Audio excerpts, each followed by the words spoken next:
మీ అమ్మగారు మీ అక్క చెల్లెళ్ళకి ఇచ్చిన సలహా ఏంటి? అంటే ఇండిపెండెంట్గా ఉండమంటారు అమ్మ. ఎవరిని డిపెండ్ అవ్వద్దు, నీ పిల్లలు నువ్వే జాగ్రత్తగా నేర్చుకో, ఎవరినైనా చేయకు, డిపెండెంటే పెట్టద్దు అని ఆవిడ మాకు బాగా ఎప్పుడు ఎక్కువ చెప్పిండేది. అది నాకు కొంచెం టఫ్ టైమ్స్లో కూడా ఆమె నీ పాటి నువ్వే ఉండాలి, ఎవరి దగ్గర ఉండదు, ఎవరింట్లో ఉండదు, మా దగ్గర కూడా ఉండదు. నాకు అదే ఇచ్చే ధైర్యం.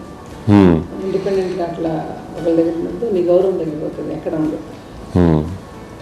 అది చాలా నాకు చాలా ఇన్స్పైరింగ్ ఉండేది అమ్మ మాటలు. అది ఇప్పుడు కూడా అది చాలా హ్యాపీగా అనిపిస్తుంది ఆమె చెప్పింది.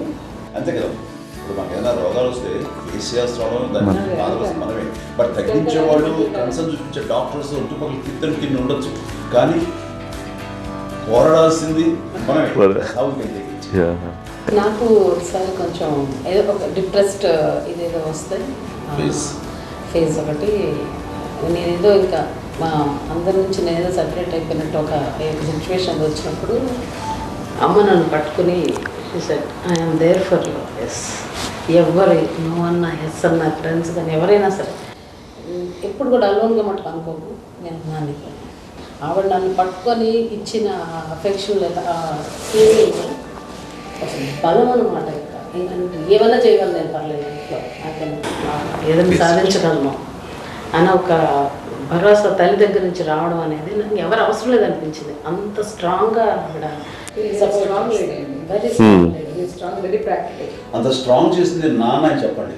మా పిల్లల విషయంలో మేము కూడా మేబీ అంత స్ట్రాంగ్ కాదేమో, సెన్సిటివ్గా ఉంటాం, కానీ అమ్మ మటుకు చాలా స్ట్రాంగ్గా ఉండి మమ్మల్ని కఠినంగా ఇలాగే ఉండాల్సింది, ఇలా ఉండండి అప్పుడే మీరు నేర్చుకుంటారు.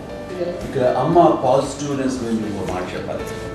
అంటే తన బిడ్డలకే కాదు, ఈ రోజున మా రెండో పాప శ్రీజ కూడా తనకి లైఫ్ చిన్న చిన్న డిస్టర్బెన్స్ వచ్చింది. ఆ టైంలో కూడా తను ఏముందంటే అప్పుడు నాన్నమ్మ దగ్గరికి వెళ్ళాను, తను ఇచ్చిన భరోసా, తను ఇచ్చిన మాట వెళ్ళలేని ధైర్యం వచ్చింది నాకు. ఒక నాన్నమ్మ దగ్గర ఎప్పుడు కూర్చొస్తాడు అప్పుడే పాజిటివ్ ఫీలింగ్ వస్తుందని నాతో షేర్ చేసుకుంటాను.